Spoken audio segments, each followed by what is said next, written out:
Hello, students. Today we are going to start a new series for the English medium students of political science. The name of the series is To the Point.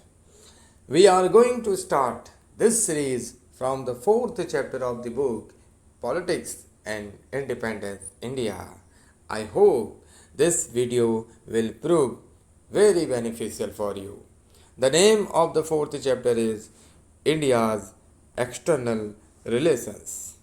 Today, in this chapter, we will discuss about various topics.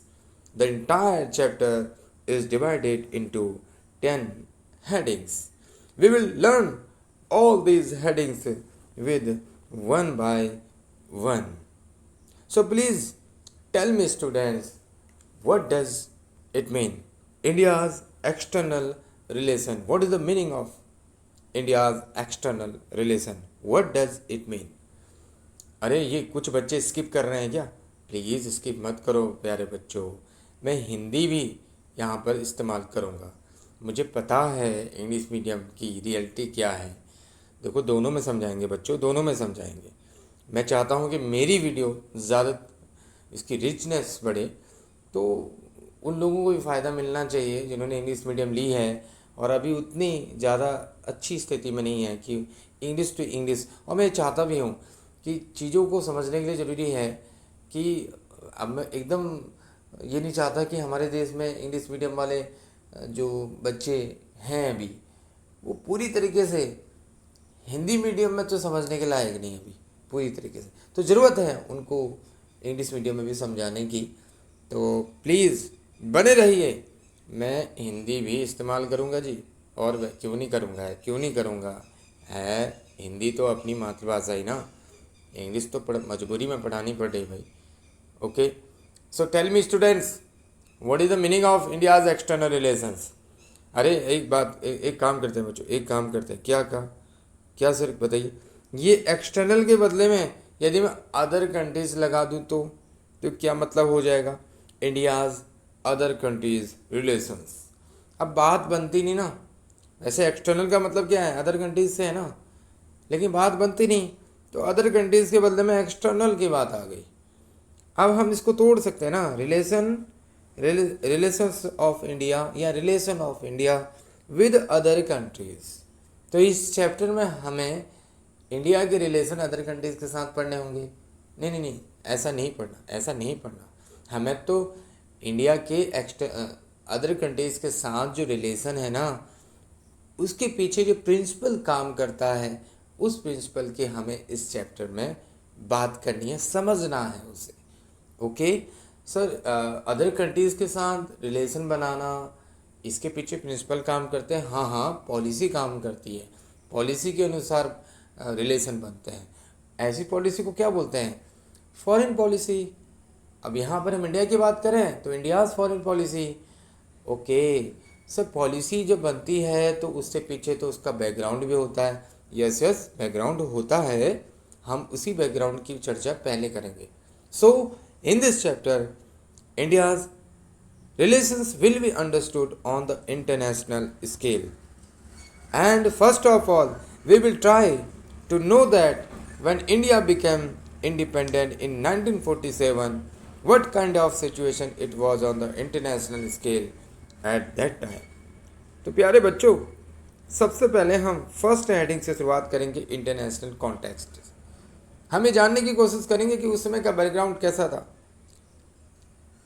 किस समय की बात हो रही है. अरे हमारा देश जब आज़ाद हुआ था, इंडिपेंडेंट हुआ था, उस समय की हम बात करेंगे. हमने एक फॉरेन पॉलिसी को कब से फॉर्मुलेट किया? इंडिपेंडेंस तरीके से, इंडिपेंडेंट तरीके से कब से हमने फॉरेन पॉलिसी को फॉर्मुलेट किया? आज़ादी के बाद ना. आज़ादी के बाद. तो तभी से हम पढ़ेंगे. पहले हमारी फॉरेन पॉलिसी को कौन कंट्रोल करता था? ब्रिटेन करता था, क्योंकि हमारे देश में किसका रूल था? ब्रिटेन का था.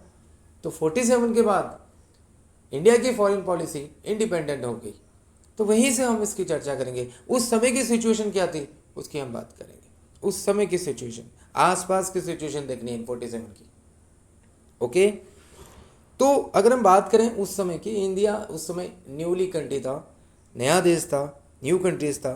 और भी उसमें न्यू कंट्री थे, एशिया और अफ्रीका के कंट्री, बहुत सारे न्यू कंट्रीज थे। वो जितने भी न्यू कंट्रीज थे ना, उनके सामने ट्विन चैलेंजेस थे। सर ट्विन चैलेंजेस का मतलब दो चैलेंजेस थे। कौन कौन से? एक तो वेलफेयर और डेमोक्रेसी, ये टू चैलेंजेस तमाम सारे न्यू कंट्रीज फेस कर रहे थे। एक और उनको डेमोक्रेसी को इस्टेब्लिश करना था और दूसरी ओर उनको अपने लोगों का, अपने सिटीजन्स का वेलफेयर करना था। इंडिया भी इसी सिचुएशन को, इसी चैलेंज को फेस कर रहा था। और यही वो समय था जब वर्ल्ड विटनेस कर रहा था। वर्ल्ड ने विटनेस किया, क्या विटनेस किया? डिवेस्टेटिंग वॉर को। अब यहाँ पर डिवेस्टेटिंग वॉर का मतलब है सेकेंड वर्ल्ड वॉर से, डिस्ट्रक्टिव वॉर से है। 1939 से लेकर 1945 तक हुआ था। और इस डिवेस्टेटिंग वॉर ने आप लोगों को पता होगा, हिरोशिमा नागासाकी पर डिस्ट्रक्शन किया, यूरोप में डिस्ट्रक्शन हुआ। और अब जरूरत थी कि इस डिस्ट्रक्शन को रिकंस्ट्रक्शन में चेंज किया जाए। So world also grappling with the issues of reconstruction. लिखा भी है, the world was grappling with issues of reconstruction. And यही वो समय था जब वर्ल्ड ने अटेम्प्ट किया, कोशिश करी इस्टेब्लिश करने की इंटरनेशनल बॉडी को। अब यहाँ पर इंटरनेशनल बॉडी का मतलब किसका है, किससे है? It is related to the UNO. यहाँ पर इंटरनेशनल बॉडी का मतलब किससे है? यूएनओ से। सर और किसी से नहीं क्या? अरे है, वर्ल्ड बैंक से भी है, आईएमएफ से भी है, इनसे भी है। ये अंडरवे वर्ड यूज हुआ है, वर्क इन प्रोग्रेस, चल रही थी, कोशिश चल रही थी। ओके सर, और भी इंटरनेशनल बॉडी? अरे हाँ, हम गेट की भी बात कर सकते हैं। गेट जो बाद में 1 जनवरी 1995 में WTO में चेंज हो गया। तो ये वो सिचुएशन थी। तो इस सिचुएशन में इंडिया की फॉरेन पॉलिसी ने ये तमाम सारे जो कंसर्न्स थे वो रिफ्लेक्ट किए। तो India's foreign policy reflected all these concerns in the period. Apart from these factors, हाँ ये फैक्टर्स ने तो हमारी फॉरेन पॉलिसी को अफेक्ट किया, इन्फ्लुएंस किया। और आगे भी हम कुछ एक दो चीज़ों की बात करेंगे। और ये तमाम सारे कॉन्टेक्स्ट में इंडिया की फॉरेन पॉलिसी बनी थी। तो इंडिया ने क्या किया? स्टार्ट किया पार्टिसिपेट करना वर्ल्ड अफेयर्स में एज एन इंडिपेंडेंट नेशन के तौर पर। अब सर एक दो और कॉन्टेक्स्ट बताइए क्या थे। हमारा देश ब्रिटेन के कॉलोनिज्म का शिकार था, आप लोगों को पता होना चाहिए। तो हमारे सामने कुछ लीगेसी भी थी जो ब्रिटेन छोड़ के गया था। क्या सर? डिस्प्यूट की, इंटरनेशनल डिस्प्यूट्स की, लाइक चाइना और पाकिस्तान के साथ। यही नहीं, पार्टीशन का प्रेशर भी हमारे पास था। विभाजन का दौर हमने देखा था, इंडिया का दो भागों में टूटना, पाकिस्तान का अलग होना, एक नया देश बनना। इसके अलावा poverty alleviation, despite India also faced poverty alleviation. India के सामने ये चैलेंज था कि वो पॉवर्टी को एंड करे, ख़त्म करे। ये तमाम सारे कॉन्टेक्स्ट में इंडिया ने पार्टिसिपेट किया वर्ल्ड अफेयर्स में। अब देखते हैं किस तरीके से इंडिया की फॉरेन पॉलिसी आगे बढ़ती है। India was born in the backdrop of world war. अभी हमने पढ़ा था, ये वो समय था जब सेकेंड वर्ल्ड वॉर हुआ था। इंडिया ने देखा, फेस किया था। तो इंडिया ने जब फॉरेन पॉलिसी को कंडक्ट किया तो ये डिसाइड किया कि अपना एक एम बनाएंगे और उस एम में अदर कंट्रीज़ के, अदर नेशन के सॉवरेनिटी को रिस्पेक्ट करेंगे। ये हमारा एम बन गया। क्यों हम रिस्पेक्ट करेंगे किसी अदर कंट्रीज़ की सॉवरेनिटी को? क्योंकि हमें अचीव करना है सिक्योरिटी को। सर सिक्योरिटी को अचीव कैसे करेंगे? Through maintenance of peace. Peace यदि मेंटेन रहेगी तो अपने आप हर देश की सिक्योरिटी क्या रहेगी? अचीव हो जाएगी। और इस तरीके से हम एक डेवलपमेंट पर ज़्यादा जोर देंगे, फोकस कर पाएंगे। हमारा ये एम रहा। फॉर दिस, इसके लिए इंडिया ने क्या किया? अपने कॉन्स्टिट्यूशन में आर्टिकल 51 में, DPSB में इस बात का क्या किया? उल्लेख किया, लेट डाउन किया। हमारे आर्टिकल 51 में, इंडियन कॉन्स्टिट्यूशन के आर्टिकल 51 में इंडिया की फॉरेन पॉलिसी को हम एक प्रिंसिपल में देख सकते हैं। डीपीएसपी में आर्टिकल 51 में ये बात लिखी हुई है कि इंडिया क्या करेगा, रिस्पेक्ट करेगा अदर कंट्रीज की सॉवरेंटी की। ओके, मेंटेनेंस ऑफ पीस हमारा क्या रहेगा, एक लक्ष्य रहेगा। आगे बढ़ते हैं बच्चों। प्रधानमंत्री पीएम कौन थे उसमें, जवाहरलाल नेहरू। यदि आप होते तो किस तरीके से इंडिया की फॉरेन पॉलिसी को फॉर्मुलेट करते उस समय, तो जरा सोचने की कोशिश करना। आज आपको पीएम बनने का मौका मिल रहा है। यदि आप इस चैप्टर को समझना चाहते हो तो कृपया कुछ समय के लिए अपने आप को पीएम बना दो। जवाहरलाल नेहरू के बदले में अपने को ही बैठा लो पीएम ही। भाई डेप्यूटी पीएम भी बना सकते हो आप। उस समय डेप्यूटी पीएम भी थे, कौन, सरदार वल्लभ भाई पटेल ना। तो ऐसा भी आप बना सकते हो, कोई बात नहीं। अगर कुछ नहीं बनाना चाहते हो, कहते हो सर इतनी हमारी औकात नहीं, ऐसे मत बैठाओ पीएम में, तो एक काम करो, अपोजिशन पार्टी में आ जाओ, विपक्षी पार्टी में आ जाओ, तो किसी भी तरीके से अपना एक रोल दिखा दो ताकि चैप्टर समझ में आ जाए। अब देखिए, just as both internal and external factors guide the behaviour of an individual और ए फैमिली।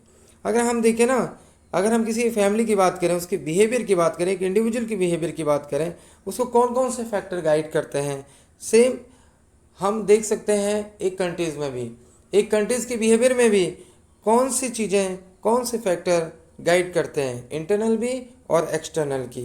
एक्सटर्नल तो अभी हमने समझ लिया, इंटरनल भी करता है। Both domestic and international environment influence the policy of a nation. The developing countries lack required resources to effectively advocate their concerns in the international system.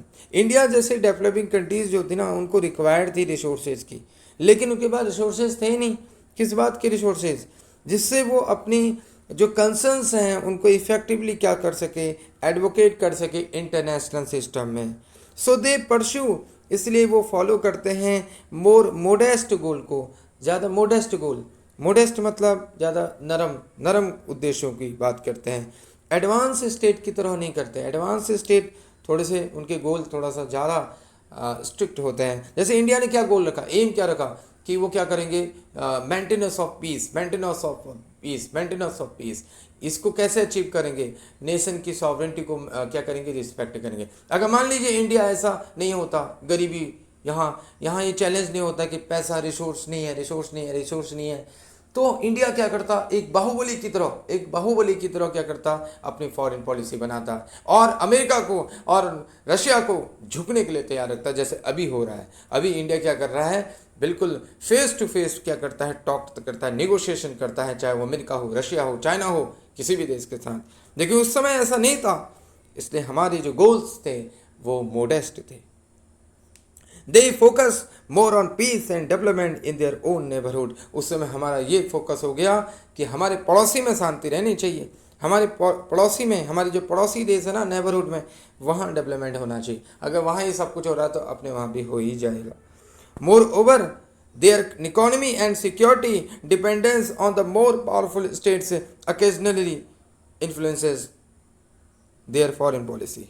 अगर हम देखें इकोनॉमी और सिक्योरिटी डिपेंडेंस, ऐसे कंट्रीज जो new countries थे like India, इनकी dependence चाहे economy को लेकर हो, सिक्योरिटी को लेकर हो, ये डिपेंड थी किस पर, पावरफुल स्टेट्स की, पावरफुल स्टेट्स पर थी। अभी पावरफुल स्टेट का मतलब किस पर है, अमेरिका और रशिया, उस समय इसका सोवियत यूनियन, हम उनकी बात कर रहे हैं। डिपेंडेंट कौन था, न्यूली कंट्रीज थे। किसके लिए डिपेंडेंट थे, अपनी सिक्योरिटी के लिए, अपनी इकोनॉमी के लिए। इस तरीके से इनकी जो फॉरेन पॉलिसी होती थी ना, इंडिया जैसे देशों की फॉरेन पॉलिसी, उन पर इन्फ्लुएंस दिखाई देता है, किनका, ऐसे पावरफुल स्टेट्स का। हालांकि ओकेजनली होता था, कभी कभार देखने को मिला, ऐसा नहीं कि बार बार वो हमारी फॉरेन पॉलिसी में इन्फ्लुएंस करते रहेंगे, हाँ, लेकिन ये इन्फ्लुएंस हमने देखा, हमारी बुक बता रही है। आगे, in the period immediately after the Second World War, many developing countries choose to support the foreign policy preferences of the powerful countries. तो सेकेंड वर्ल्ड वॉर के बाद, इमिडिएटली बात कह रहा है, जितने भी ज़्यादातर जो डेवलपिंग नेशंस थे, उन्होंने क्या चीज़ चूज करी, क्या चीज़ सिलेक्ट करी कि वो सपोर्ट करेंगे ऐसी फॉरेन पॉलिसी को जो पसंद आ जाए पावरफुल कंट्रीज़ को, who were giving them aid, जिससे कि क्या होगा, वो पावरफुल कंट्रीज उनको एड करेंगी, उनको पैसा देंगी, उनको सहायता देंगी, क्योंकि इनके पास इकोनॉमिक इंडिपेंडेंस तो थी नहीं ना, आज़ाद तो हो गए थे लेकिन भाई साहब अपना सिस्टम नहीं चला सकते थे इंडिपेंडेंट तरीके से, इसलिए इनकी फॉरेन पॉलिसी में इन्फ्लुएंस दिखा ऐसे पावरफुल कंट्रीज का। This resulted that in the division of countries of the world into two clear camps. तो क्या हुआ, इसकी वजह से पूरा जो वर्ल्ड था उसमें कंट्रीज में डिवीजन देखने को मिला, टू कैंप्स में, दो कैंपों में बढ़ गया वर्ल्ड, दो गुटों में बढ़ गया। One was under the influence of the US and its western allies and the other was under the influence of Soviet Union. First chapter era of cold war जो कि अब डिलीट हो चुका है, उसमें हम यही चीज़ पढ़ते थे, गुटों की राजनीति, पॉलिटिक्स ऑफ कैंप्स। ओके, तो इस तरीके से दो ये पावरफुल कंट्रीज के बाद यहाँ पर अमेरिका की बात हो रही, यूएस और सोवियत यूनियन, इनका काफ़ी इन्फ्लुएंस देखने को मिला। नाउ आते हैं नेक्स्ट हेडिंग्स में, जिसका नाम है the policy of non alignment. Situation को अब आप समझ गए, आप उस कॉन्टेक्स्ट को समझ गए जिस कॉन्टेक्स्ट में इंडिया की फॉरेन पॉलिसी फॉर्मुलेट हुई। कॉन्टेक्स्ट सर समझ गए ना बच्चों, समझ गए ना? उसमें से एक चीज़ यहाँ पर निकालिए। सिचुएशन क्या थी कि वर्ल्ड दो कैंपों में बढ़ चुका था। अब ऐसी स्थिति में इंडिया का क्या, इंडिया के पास क्या विकल्प है, क्या चॉइस है, देखते हैं क्या अल्टरनेटिव है। The foreign policy of a nation is the interplay of domestic and external factors. तो हमारी किसी भी देश की अगर हम फॉरेन पॉलिसी की बात करें, उसमें दोनों फैक्टर काम करते हैं, दोनों फैक्टर से मिला होता है, डोमेस्टिक हो एंड एक्सटर्नल फैक्टर हो, इंटरप्ले मिक्सड है, डोमेस्टिक और एक्सटर्नल फैक्टर दोनों से। Pandit Jawaharlal Nehru was the chief architect of India's foreign policy. अरे क्यों नहीं होंगे ना आर्किटेक्ट, पीएम थे ना। और आपको पता होना चाहिए जो प्रधानमंत्री होता है उसका फॉरेन पॉलिसी को फॉर्मुलेट करने में रोल ज़्यादा होता है। तो चीफ आर्किटेक्ट कौन थे? नेहरू। और उसके पीछे एक और वजह थी कि नेहरू भारत के पीएम कई सालों तक रहे। अभी हम पता करेंगे कितने सालों तक रहे। रुक जाओ अभी बताने वाला हूँ सर, अभी बता दो ना। चलो ठीक है, अभी बता देते हैं। देखो नेहरू जो थे भारत के पहले पीएम थे। आपको पता होगा कि 1946 में, हिस्ट्री में पढ़ोगे आप लोग, 1946 में इंडिया में एंटरिम गवर्नमेंट बनी थी। तो तब भी पीएम कौन थे? जवाहरलाल नेहरू। तभी से वो पीएम बने हुए थे। कब तक बने? 1964 तक। वैसे अगर हम देखें जब से इंडिया में इलेक्शन हुए, 1952 जनरल इलेक्शन की बात करें, 1952 से लेकर लगातार 1964 तक भी कौन थे? हमारे पीएम जवाहरलाल नेहरू थे। फर्स्ट जनरल इलेक्शन में वही जीते, सेकंड में भी नेहरू एंड थर्ड में भी नेहरू। ओके, तो चीफ आर्किटेक्ट बन गए विद द ऑब्जेक्टिव ऑफ, और उनका ऑब्जेक्टिव क्या था? ये तीन ऑब्जेक्टिव्स आपको पता होने चाहिए बच्चों, ये तीन ऑब्जेक्टिव्स आपको पता होने चाहिए। पहला है कि इंडिया की सॉवरेनिटी को क्या करना है? प्रिजर्व करना है। दूसरा, टेरिटोरियल इंटीग्रिटी को प्रोटेक्ट करना है। और रैपिड तरीके से क्या करना है? इकोनॉमिक डेवलपमेंट को प्रमोट करना है। ये यहाँ पर ये ध्यान देना। अभी हम इसके बारे में फिर से बात करेंगे अगले वाले हेडिंग में। तो ये ऑब्जेक्टिव क्या है? इंडिया की सॉवरेनिटी को प्रिजर्व करना है। सॉवरेनिटी का मतलब है इंडिपेंडेंट तरीके से डिसीजन मेकिंग की पावर रखनी है अपने इंडिया के पास। ऐसा नहीं कि हमारे डिसीजन को इन्फ्लुएंस करें America, US, Soviet union. Second, protection of territorial integrity. हमारा जो देश है उसकी जो एरिया है, टेरिटोरियल जो इंटीग्रिटी है उसकी प्रोटेक्ट करनी है। प्रमोशन करना है रैपिड इकोनॉमिक डेवलपमेंट का। Hence India adopted name non alignment movement to stay away, दूर रहना फ्रॉम किससे? मिलिट्री ब्लॉक से। मिलिट्री ब्लॉक्स का मतलब है जैसे यूएस की मिलिट्री ब्लॉक्स का नाम था NATO, North Atlantic Treaty Organisation. ऐसी सोवियत यूनियन का भी नाम था वार्सा पैक्ट। उनसे स्टे अवे इंडिया ने किया। क्यों किया स्टे अवे? क्योंकि इंडिया को क्या करना था? अपने देश की, इंडिया की सॉवरेनिटी को प्रिजर्व करना था, टेरिटोरियल इंटीग्रिटी को प्रोटेक्ट करना था, रैपिड इकोनॉमिक क्या करना था? डेवलपमेंट करना था। पैसा चाहिए था ना इंडिया को भी। तो किसी पर्टिकुलर देश के साथ ज़्यादा बिलोंग करने से क्या हो जाएगा? दूसरा देश नाराज हो जाएगा। अगर हम सोवियत यूनियन के साथ ज़्यादा ही झुक जाते तो अमेरिका नाराज़ हो जाता। ऐसी सिचुएशन में हम ये कह रहे हैं कि हम तो स्टे अवे करेंगे भाई ब्लॉक से। The creation of the INA Indian National Army by Netaji Subhash Chandra Bose during the Second World War was the clearest manifestation of the linkages established between India and overseas Indians during the freedom struggle। अगर हम freedom struggle की बात करें, आज़ादी से पहले, independence से पहले, तो सुभाष चंद्र बोस जी ने INA को क्रिएट, ये the creation of the INA लिखा है ना, Indian National Army by Netaji Subhash Chandra Bose, कब किया? सेकेंड वर्ल्ड वॉर के समय। ये क्लियरेस्ट मैनिफेस्टेशन है, कह रहा है, साफ दिखाई देता है किस चीज़ का? लिंकेज का। लिंक कैसा लिंक? इंडिया का लिंक किसके साथ? उन इंडियंस के साथ जो ओवरसीज दूसरे देशों में रहते हैं। कब? फ्रीडम स्ट्रगल के समय।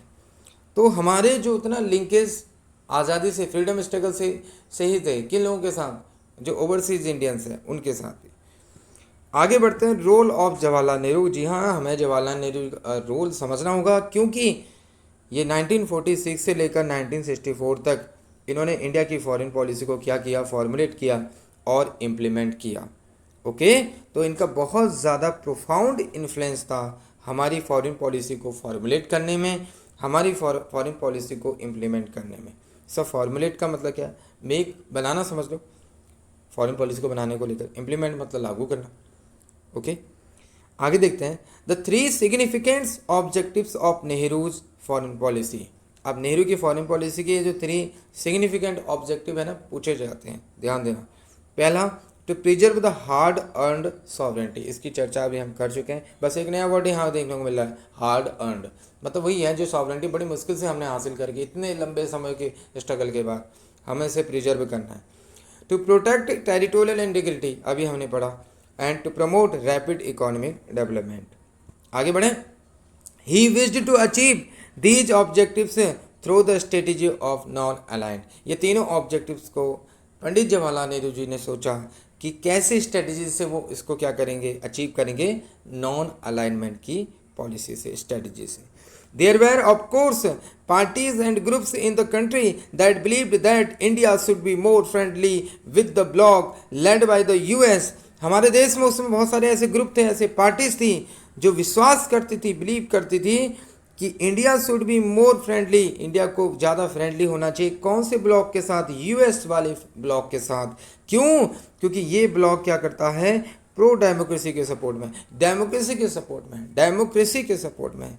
तो इसलिए हमें यूएस के साथ अपना अटैचमेंट रखना चाहिए, फ्रेंडली रिलेशन रखने चाहिए, क्योंकि इंडिया भी तो डेमोक्रेटिक कंट्रीज है ना। तो among those who thought on these lines were leaders like Ambedkar.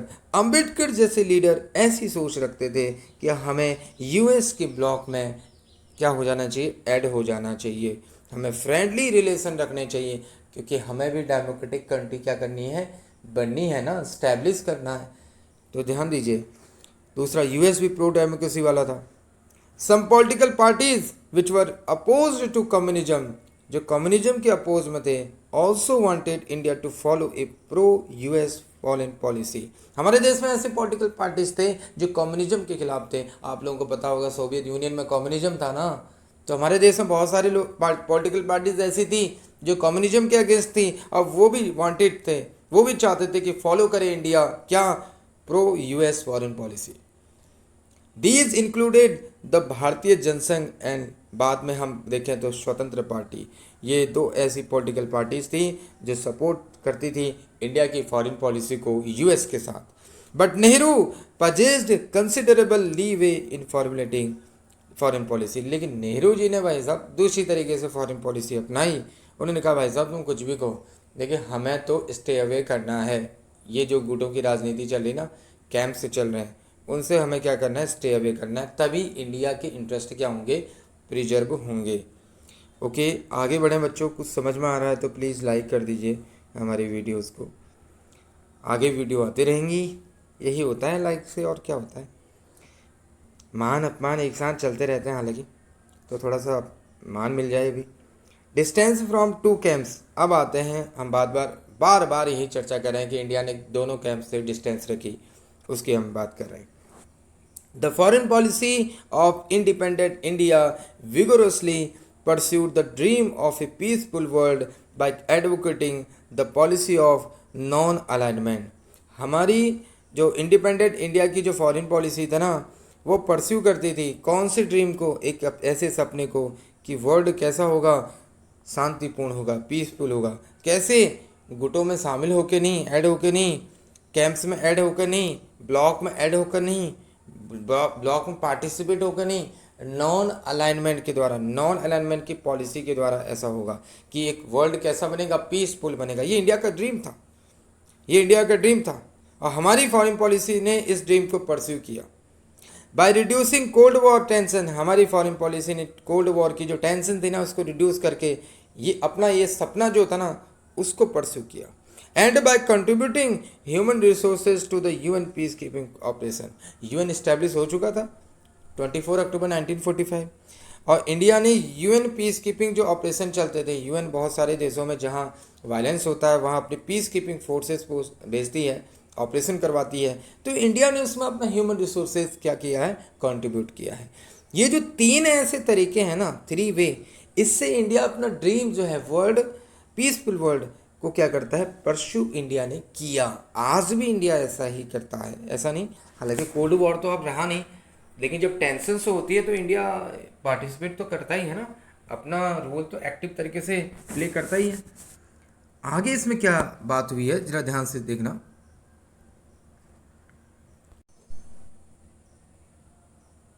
India did not join either of the two camps, India ने दोनों कैंप्स को ज्वाइन नहीं किया। During the cold war era it wanted to keep away from the military alliance led by the US and Soviet Union against each other. India चाहता था, wanted, keep away, दूर रहना, किससे, मिलिट्री अलायंस से, किसके, जो यूएस और Soviet Union के थे, और जो एक दूसरे के अगेंस्ट बनाए गए थे। यूएस ने सोवियत यूनियन के अगेंस्ट बनाया तो सोवियत यूनियन ने यूएस के अगेंस्ट बढ़ाया, और इंडिया ने कहा हाँ कि हम नहीं चाहते भाई, इसमें पार्टिसिपेट करना नहीं चाहते हैं। आगे बढ़ें। India advocated non alignment as the ideal foreign policy approach, तो इंडिया ने एडवोकेट किया नॉन अलाइनमेंट को एज आइडियल फॉरेन पॉलिसी के तौर पर। This was a difficult balancing act, हालांकि इतना ईजी नहीं था नॉन अलाइनमेंट की पॉलिसी को आगे परस्यू करना, ये डिफिकल्ट था। And sometimes the balance did not appear perfect, कभी कभी तो ये जो बैलेंस था ना, actually non alignment policy balance की बात करती है दो कैंप्स के बीच में, दोनों ब्लॉक्स के बीच में, लेकिन कभी कभी परफेक्ट नहीं होता था। जैसे इन 1956 when Britain attacked Egypt, Britain ने इजिप्ट पर अटैक किया, इजिप्ट का मतलब मिस्र से है, किसको लेकर, over the Suez canal issue को लेकर। स्वेज कैनाल जियोग्राफी में इस साल आप पढ़ रहे होंगे, जिनकी जियोग्राफी है स्वेज कैनाल के बारे में। India lead the world protest against this new colonial invasion. India ने क्या इसका विरोध किया जब ब्रिटेन ने इजिप्ट पर अटैक किया? इंडिया ने किया था बच्चों, किया था, लिखा भी है। India lead the world protest, India ने लेड भी किया, लीडरशिप निभा ली। इंडिया ने कहा हम देखते हैं भाई, हम इसके अगेंस्ट जाते हैं, क्यों ब्रिटेन ने क्या किया, इजिप्ट पर अटैक किया। 1956 की बात हो रही है, इंडिया आज़ाद हो चुका था। हमने कहा कि ये न्यू कॉलोनियल इन्वेजन है, ये फिर से एक नया तरीका है कॉलोनिज्म को स्टैब्लिश करने का। But in the same year, इसी साल जब यूएसएसआर ने हंगरी पर अटैक किया, इन्वेड किया, India did not join it's public condemnation. India ने तो यूएसएसआर की थोड़ी सी भी बुराई नहीं करी, कंडेमनेशन नहीं करी, आलोचना नहीं करी। जैसे अभी देख रहे हो ना, अभी रसिया ने यूक्रेन पर अटैक किया तो इंडिया ने अभी तक कंडेमनेशन नहीं किया, एक बार भी आलोचना नहीं करी, यहाँ तक कि G20 समिट में भी कुछ नहीं बोलने दिया। घोषणा पत्र जो जारी हुआ, डिक्लेरेशन, ये है इंडिया। तो despite such a situation, by and large India did take an independent stand. इसका मतलब इंडिया ने जो फॉरेन पॉलिसी में स्टैंड लिया वो इंडिपेंडेंट तरीके से लिया। जब जरूरत थी तो ब्रिटेन की कंडेमनेशन करी, प्रोटेस्ट को लेट किया, और जब जरूरत थी यूएसएसआर के साथ, अपने जिगरी दोस्त के साथ फ्रेंड के साथ, तो कंडेमनेशन नहीं किया। ये दिखाता है कि इंडिया की फॉरेन पॉलिसी क्या थी, इंडिपेंडेंट थी। इंडिपेंडेंट तरीके से इंडिया ने स्टैंड लिए on various international issues and could get aid, और इंडिया को पैसा भी मिलता रहा, सहायता मिलती रही, could get aid and assistance from members of both the blocs, दोनों से मिलते रहे। यही तरीका है, कभी किसी की लड़ाई में दाखिल नहीं होना चाहिए, फंस जाओगे। While India was trying to convince the other developing countries about the policy of non-alignment, Pakistan joined the US-led military alliances। एक और हमारा पड़ोसी पाकिस्तान की यहाँ पर बात हो रही है, वो तो सीधे कौन से ग्रुप में शामिल हो गया, यूएस के ग्रुप में शामिल हो गया। जबकि पाकिस्तान भी उस समय का क्या था, न्यूली कंट्री था ना, डेवलपिंग कंट्री था ना, लेकिन भाई साहब वो चले गया कहाँ, पाकिस्तान यूएस के साथ। उसने कहा हमें यूएस, तेरी झोली में हम आ रहे हैं, हमें खाना खिलाते यार, वो उसी की झोली में रहा।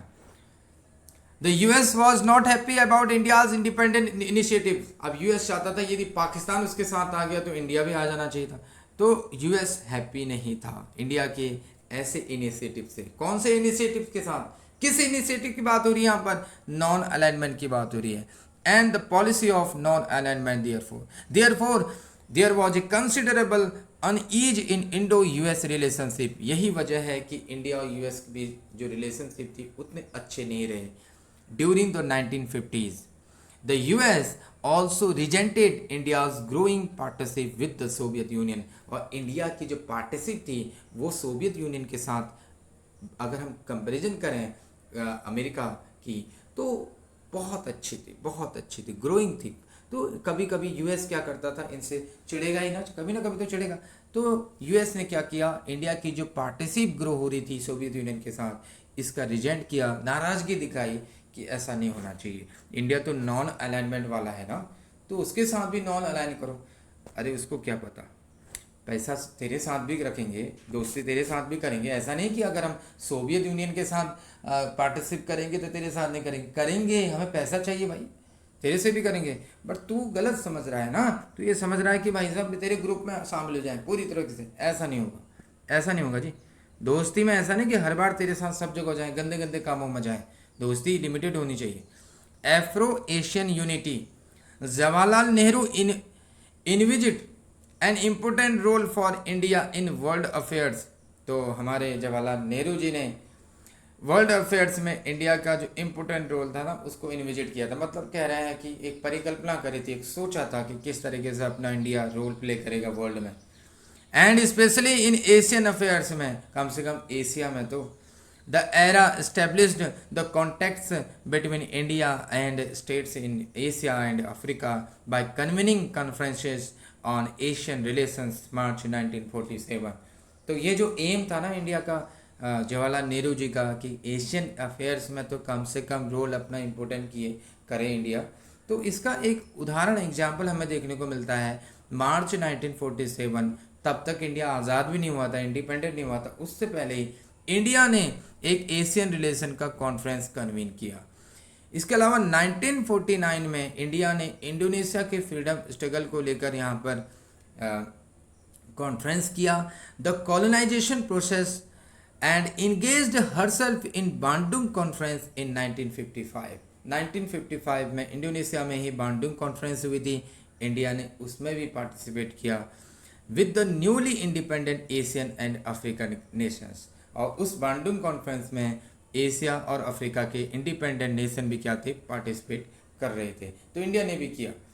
तो 3 यहाँ पर ईयर हैं, 1947, 1949 एंड 1955। तीनों में क्या क्या हुआ, प्लीज़ इनको आप अच्छी तरीके से देख लेना। ये जो बांडुंग कॉन्फ्रेंस हुआ था 1955, यही बाद में लेड कारण बना। किसका कारण बना, इसकी वजह से क्या हुआ, क्या रिजल्ट निकला, नेम इस्टेब्लिशमेंट हुआ, नॉन अलाइनमेंट मूवमेंट की इस्टेब्लिशमेंट हुई। The first summit of the name वो बेलग्रेड में हुई सितंबर 1961 में। काफ़ी इंपॉर्टेंट है 1 नंबर के लिए, 1 मार्क के। नेहरू वॉज ए को founder of the name. First chapter the era of cold war में हमें नेम के बारे में थोड़ा सा डीपली पढ़ना था कि नेम के इस्टेब्लिशमेंट में 5 कंट्रीज हैं, उनके लीडर्स का रोल था। तो उनमें से हमारे नेहरू भी थे, तो को फाउंडर बोला गया है। आगे बढ़ते हैं बच्चों। यहाँ पर एक राजगोपालाचारी, सी राजगोपालाचारी की कुछ स्टेटमेंट है, इसको आपको समझना चाहिए। A country without material, man और money, the three means of power, is now fast coming to be recognised as the biggest moral power in the civilised world. ये बात यहाँ पर इन्होंने कही। ये कौन सी कंट्री की वो बात कर रहे हैं, पहले तो समझने की कोशिश कर रहे हैं। अपने इंडिया की बात कर रहे हैं, अपने इंडिया की बात कर रहे हैं। कह रहे हैं हमारे एक ऐसा कंट्री न मटेरियल है, न मैन है, न मनी है। द थ्री मीन्स, हम इंडिया की बात कर सकते हैं, ऐसा कुछ नहीं, मतलब ऐसे कंट्री की बात करें जो ना ही मटेरियल है, मैन है, मनी है, और ये है नहीं।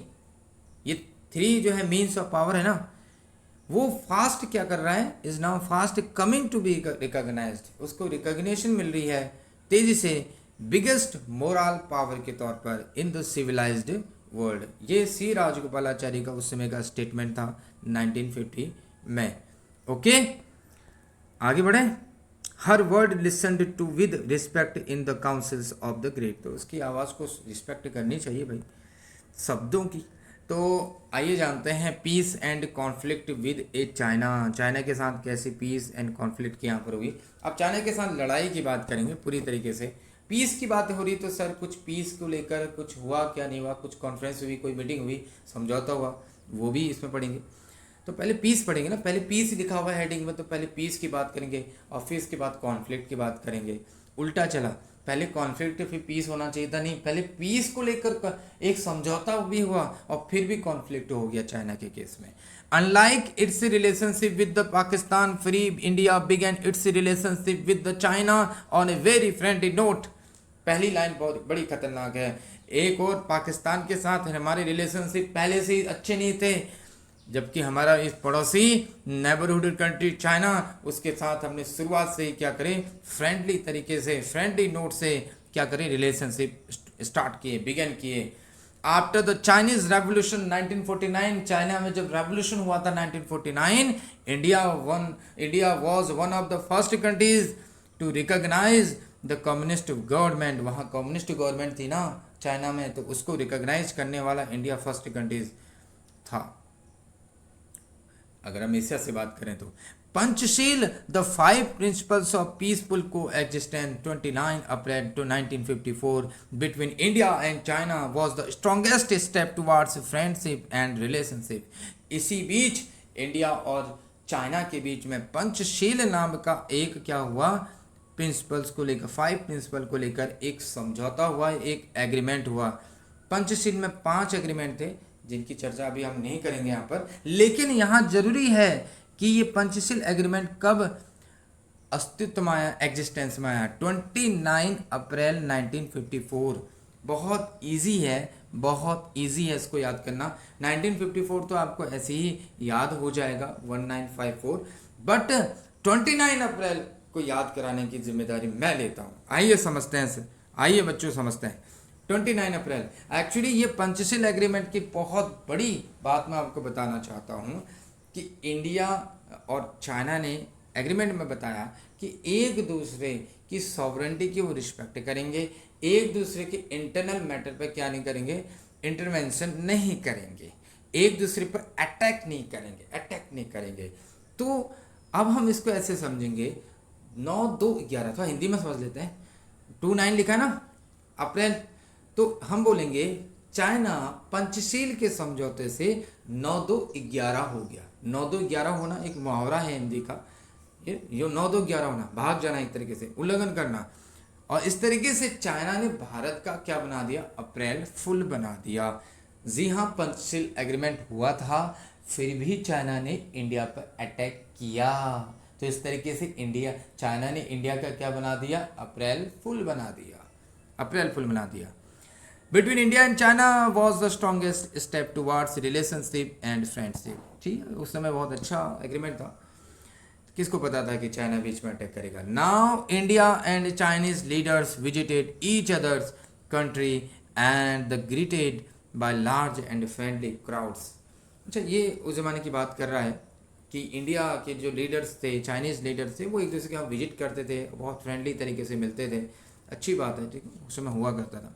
India and China begin to conflict on annexation of Tibet by China.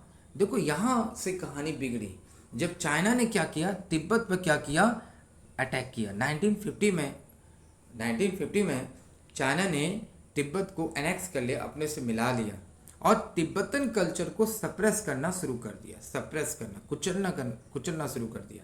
और इसी के साथ साथ चाइना ने अब इंडिया के जो अक्साई चीन एरिया है लद्दाख में, उस पर भी क्लेम करना शुरू कर दिया।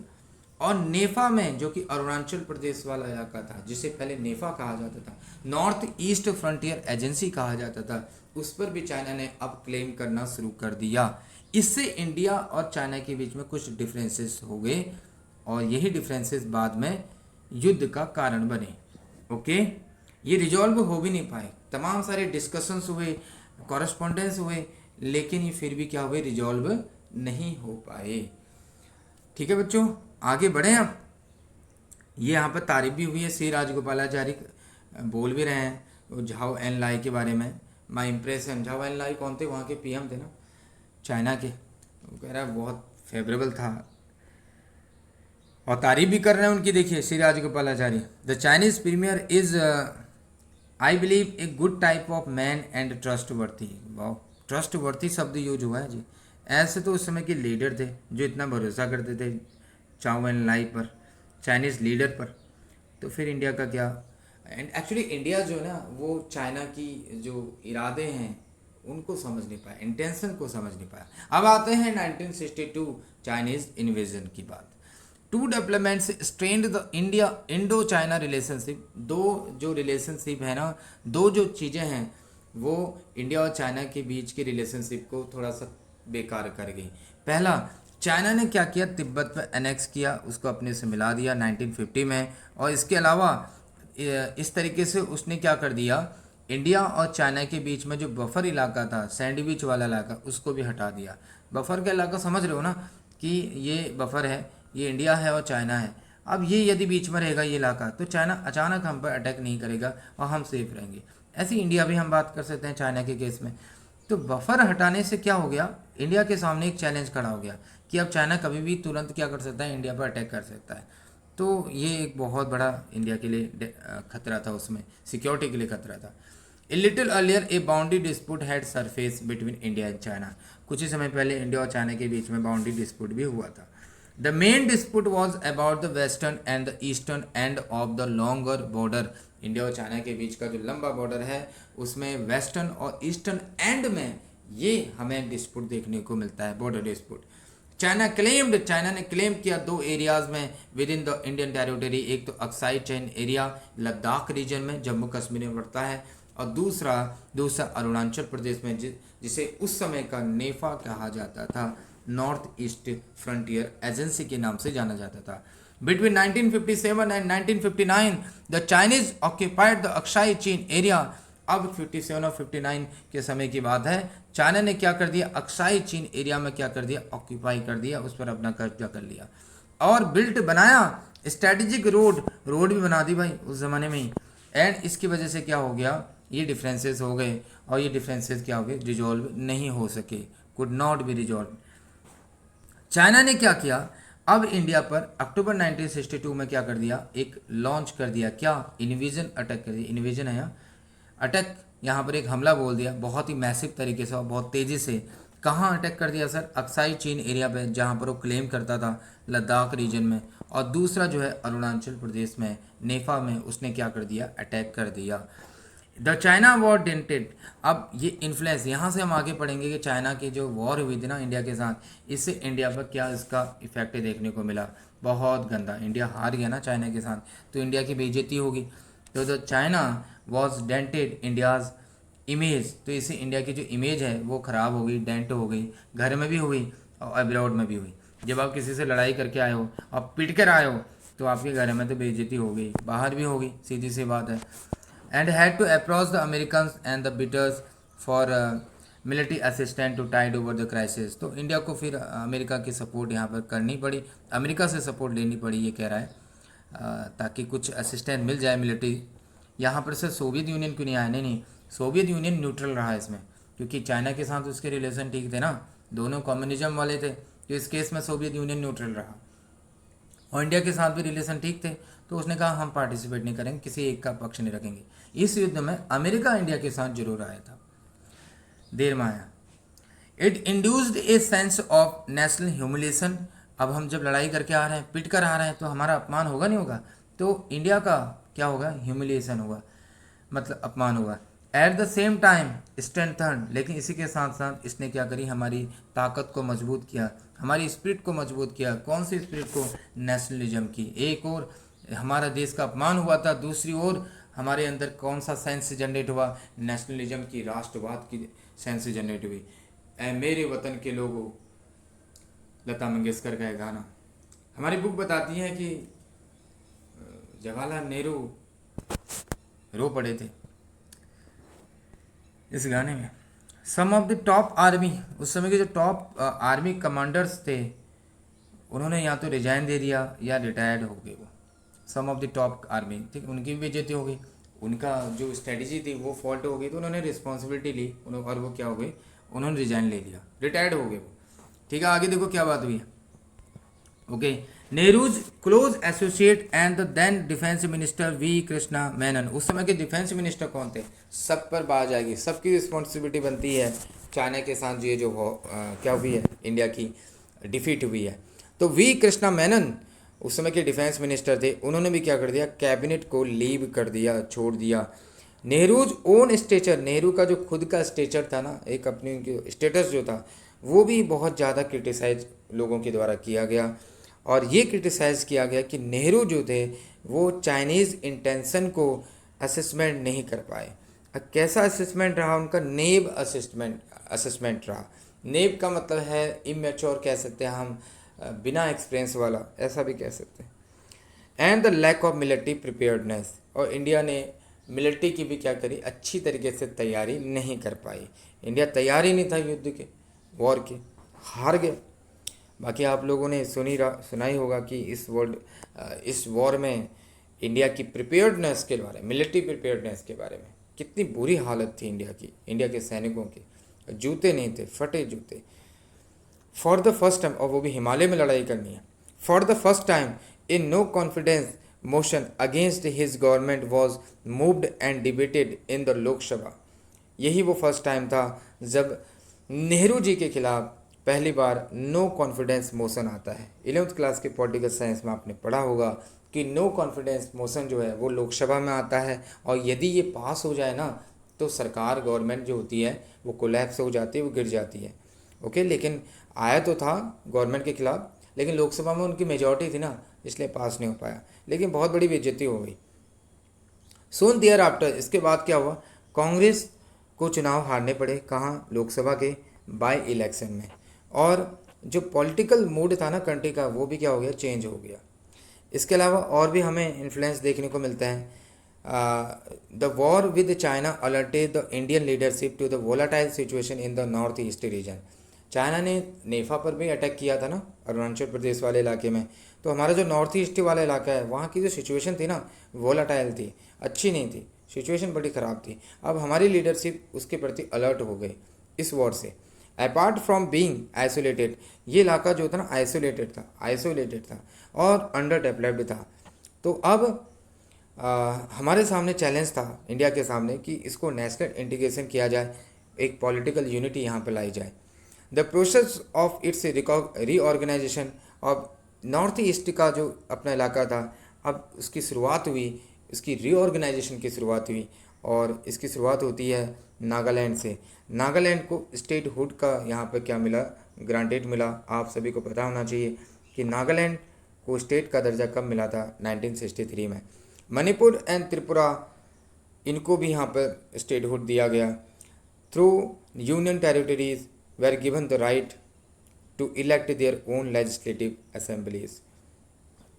तो मणिपुर और त्रिपुरा के बारे में बता रहा है कि ये यूटी बनाए गए थे, लेकिन इनको राइट दिया गया था। क्या राइट दिया गया था कि अपनी लेजिस्लेटिव असेंबली को इलेक्ट कर सकते हैं। जैसे कि हम दिल्ली में देखते हैं यूटी है, लेकिन यहाँ की लेजिस्लेटिव असेंबली भी काम करती है। द साइनो इंडियन कॉन्फ्लिक्ट, अब इंडिया चाइना वॉर का जो लास्ट इन्फ्लुएंस हमारे देश में पड़ा, वो हमारी अपोजिशन पार्टी में भी देखने को मिला। कौन सी opposition party, CPI। The Sino Indian का मतलब है India China. Conflict affected the opposition as well and the growing जो रिफ्ट है ना वो in China and Soviet Union के बीच में हुई। देखो हमारे देश में सीपीआई में कुछ लोग जो थे ग्रुप वो सोवियत यूनियन के सपोर्ट में आ गए, कुछ चाइना के सपोर्ट में आ गए, एक डिफरेंस क्रिएट हो गया सीपीआई में। तो जो यूएसएसआर के सपोर्ट में था ना वो तो सीपीआई में ही रहा और उसने अपनी कांग्रेस हमारी कांग्रेस पार्टी के साथ रिश्ते जो है वो क्लोज रखे। जो दूसरा फैक्शन था सीपीआई का जो यूएसएसआर के सपोर्ट में नहीं था, जो चाइना के सपोर्ट में था, जो चाइना के क्लोज में था, वो कांग्रेस के भी अगेंस्ट हो गया। सर कांग्रेस को बीच में क्यों ला रहे हो आप? अरे सरकार किसी थी कांग्रेस की, अगर तुम चाइना के सपोर्ट में हो तो भाई साहब कांग्रेस के भी खिलाफ रहोगे ना, क्योंकि सरकार उसकी है, चाइना ने अटैक किया है, कांग्रेस रूल कर रही है, तो आपकी कांग्रेस के साथ भी रिलेशन खराब हो जाएंगे अगर आप चाइना को सपोर्ट करेंगे। तो इस तरीके से दूसरा फैक्शन था ना, फैक्शन मतलब एक गुट हिस्सा सीपीआई का, वो चाइना के क्लोज में था, तो ऑब्वियस बात है कांग्रेस के क्या होगा, अगेंस्ट होगा। द पार्टी, इस वजह से पार्टी क्या होगी, टूट गई, स्प्लिट हो गई 1964 में। जो सीपीआई का वो फैक्शन जो चाइना के सपोर्ट में था उसने एक नई पार्टी बनाई सीपीआईएम। कितनी बड़ी बात है ना, हमारे दुश्मन देश को सपोर्ट करने वाले भी लोग इंडिया में रहते हैं और एक पॉलिटिकल पार्टी बना लेते हैं, कितनी बड़ी बात है। Communist party of India, Marxist, ये एक नई पार्टी उन्होंने बनाई, ओके। और जो पहले वाली थी वो तो सीपीआई ही कहलाई। तो सीपीआईएम कौन सी वाली पार्टी है, जो प्रो चाइना वाली है, प्रो चाइना, चाइना के सपोर्ट वाली। तो अब देखते हैं, ओके सर, इंडिया चाइना के रिलेशन पे क्या इफेक्ट पड़ा, बड़े बेकार हो गए जी, कई सालों तो बातचीत ही नहीं हुई। It took more than a decade for India and China to resume normal relations. It was in 1976, ये 1976 का समय था जब फुल डिप्लोमेटिक क्या हुए, रिलेशन क्या हुए, रिस्टोर हुए इंडिया एंड चाइना के बीच में। Atal Bihari Vajpayee was the first top level leader थे उस समय के, एक्सटर्नल अफेयर्स मिनिस्टर थे, विदेश मंत्री थे, जिन्होंने चाइना में विजिट करी थी 1979 में। जनता पार्टी की सरकार थी ना उसमें, पढ़ोगे आगे। Later Rajiv Gandhi became the first prime minister. पूछा जाता है यहाँ से कि कौन था वो प्राइम मिनिस्टर जो इंडो चाइना वॉर के बाद गया था, कहाँ गया था, चाइना में विजिट करने के लिए। तो Rajiv Gandhi became the first prime minister after Nehru to visit China. Since then अब the emphasises is more on trade relations between the two countries. सर डिस्प्यूट तो अभी भी है बच्चों इंडिया चाइना के बीच में, बॉर्डर डिस्प्यूट, लेकिन ज़्यादा किस पे एम्फसाइज किया जाता है, ट्रेड रिलेशन पर ज़्यादा। पैसा कमाओ भाई, बॉर्डर डिस्प्यूट तो चलता ही रहेगा भाई। अब आते हैं अंतिम चरण की ओर, war and peace with China. देखो यहाँ पर उल्टा लिखा है हेडिंग में, पहले वॉर हुई फिर पीस हुआ। मैं आपको फिर से समझाने की कोशिश कर रहा हूँ। चाइना के केस में पहले पीस फिर कॉन्फ्लिक्ट, पहले समझौता हुआ पीस के लिए, लेकिन फिर भी कॉन्फ्लिक्ट हो गया। यहाँ क्या होता है, पाकिस्तान के केस में वॉर होती रहती है, फिर पीस के लिए एग्रीमेंट होता है। ये कहानी है, बड़ा इंटरेस्टिंग है। आज आपने शायद पहली बार इस तरीके से चीज़ों को समझा होगा, अगर समझा है तो प्लीज़ लाइक करिए। India and Pakistan conflicted on initiative of Pakistan से serious armed conflict over Kashmir issue. India और पाकिस्तान जो है ना कश्मीर इशू को लेकर आपस में लड़ते हैं। 1965 में इन दोनों के बीच में वॉर हो चुकी थी। अब वॉर हुई, वॉर होने के बाद फिर इन्होंने कहा चलो समझौता कराते हैं। इन्होंने नहीं कहा, यूएन ने इंटरवेंशन किया। किसने इंटरवेंशन किया, यूएन ने। और इन दोनों के बीच में, इंडिया चाइना के बीच में 1966 में ताशकंद एग्रीमेंट होता है। तो दोनों देशों ने ताशकंद एग्रीमेंट में साइन किए, यूएन ने इंटरवेंशन किया। हमारी बुक हमें और भी डीपली बताती है कि ताशकंद एग्रीमेंट में मीडिएटर का रोल किसने प्ले किया, मध्यस्थता बोलते हैं ना, वो किसने किया था, यूएस ने किया था। किसने किया था, यूएस। उस समय ताशकंद कहाँ था, यूएस में था ना, टू रिलीव द सिचुएशन। लेकिन 1965 की जो वॉर हुई थी ना इंडिया चाइना की, इससे इंडिया की जो इकोनॉमिक सिचुएशन थी और भी ज़्यादा डिफ़िकल्ट हो गई। वैसे भी वॉर से तो सिचुएशन डिफ़िकल्ट होती है, और उस समय सिचुएशन वैसे भी इकोनॉमिक सिचुएशन ख़राब चली रही थी, वॉर ने उसको और ऐड कर दिया। अब आता है बांग्लादेश वॉर, फिर अगली बार फिर से लड़ाई करने लगे। शुरुआत हमेशा पाकिस्तान ही करता है जी, इस बार बांग्लादेश को लेकर हुआ। अब देखो ये 1971 के समय में ना पाकिस्तान आर्मी ने क्या किया, शेख मुजीब को क्या कर दिया, जो कि ईस्ट पाकिस्तान के लीडर थे, उनको अरेस्ट कर दिया। और इस तरीके से ईस्ट पाकिस्तान वाले इलाके में क्या हुआ, एक रेन ऑफ टेरर का एक दौर चला। तो लोगों को मारा पीटा गया, बहुत सारी चीज़ें हुई ईस्ट पाकिस्तान में। किसके द्वारा? पाकिस्तान के द्वारा, पाकिस्तान की आर्मी के द्वारा। तो इंडिया ने क्या किया? ईस्ट पाकिस्तान के लोगों को सपोर्ट किया। वहाँ के लोगों ने अपने को लिबरेट करने के लिए यहाँ पर स्ट्रगल किया। ईस्ट पाकिस्तान में पाकिस्तान से अलग होकर बांग्लादेश बनाने की वहाँ पर डिमांड चली। इंडिया ने इनको इसलिए सपोर्ट किया क्योंकि 80 लाख जो है रिफ्यूजी इंडिया में उस समय इंडिया उसको इस बर्डन को बियर कर रहा था। 80 लाख रिफ्यूजी कहाँ से आ चुके थे? ईस्ट पाकिस्तान से, और वो इंडिया में शेल्टर लिए हुए थे। ये बहुत बड़ी समस्या इंडिया के सामने। तो इसलिए इंडिया ने क्या किया? बांग्लादेश के इस फ्रीडम स्ट्रगल को मटेरियल सपोर्ट और मोरल सपोर्ट दिया था। अब इंडिया और पाकिस्तान के बीच में वॉर होती है, पाकिस्तान हार जाता है, बताने की ज़रूरत नहीं, हमेशा वही हारता है। और फिर उसके बाद एग्रीमेंट होता है पीस को लेकर, शिमला एग्रीमेंट होता है 3 जुलाई 1972 को, ताकि फिर से पीस क्या हो जाए? रिटर्न हो जाए। ठीक है, अब आते हैं लास्ट हेडिंग में, India's nuclear policy. India's nuclear policy advocates no first use. India की न्यूक्लियर पॉलिसी कहती है कि हम पहले यूज़ नहीं करेंगे। किसका? एटम बम का। reiterates India's commitment to global verifiable on non discriminatory nuclear disarmament. India बार बार ये कमिटमेंट करता है कि हम ऐसी डिसआर्मामेंट ट्रीटी चाहते हैं जो डिस्क्रिमिनेटरी ना हो। नॉन डिस्क्रिमिनेटरी चाहता है इंडिया, नॉन डिस्क्रिमिनेटरी, किसी के साथ कोई भेदभाव वाली नहीं। जैसे इंडिया एनपीटी पे इंडिया ने साइन नहीं किए, न्यूक्लियर नॉन प्रोलिफरेशन ट्रीटी पे। क्यों नहीं करे? क्योंकि डिस्क्रिमिनेटरी है। इंडिया ने सीटीबीटी पे साइन नहीं करे। कॉम्प्रिहेंसिव टेस्ट बैन ट्रीटी, क्योंकि ये भी क्या है? डिस्क्रिमिनेटरी है। इंडिया कहता है अगर आप डिसआर्मामेंट को लेकर कोई ट्रीटी लेकर आ रहे हो तो नॉन डिस्क्रिमिनेटरी होनी चाहिए, हम उसको एडवोकेट करेंगे। ओके, तो यही बात यहाँ पर लिखी हुई है। इंडिया कमिटेड है पीसफुल के लिए। हम चाहते हैं कि जो हमारे जो वेपन्स हैं वो किसके लिए होने चाहिए? पीसफुल पर्पज के लिए होने चाहिए। अच्छा, हमने डेटरेशन एक टॉपिक होता है, पढ़ेंगे सिक्योरिटी वाली चैप्टर में, वो बताता है हमें कि वेपन्स जो होते हैं ना इसलिए भी मैन्युफैक्चर किए जाते हैं कंट्रीज़ के द्वारा, या इसलिए भी गेन किए जाते हैं ताकि जो है वो पीस बना रहे। वो कहते हैं ना बैलेंस ऑफ पावर। तो इंडिया कहता है, कमिटेड है कि वेपन्स का यूज वो किस लिए करेगा? पीसफुल पर्पज के लिए करेगा। ओके बच्चों, तो इस तरीके से ये हमारा टॉपिक यहाँ पर ख़त्म होता है। लंबी वीडियो थी, एक लंबा समय लगा, तो हम इसको यहीं पर एंड करते हैं। आई होप आपको शायद ये वीडियो समझ में आए। यदि आती है तो प्लीज़ वीडियो को लाइक करना बिल्कुल ना भूलें। हमारे चैनल को भी ज़रूर ज़रूर ज़रूर सब्सक्राइब कर दें। ओके, तो जय हिंद।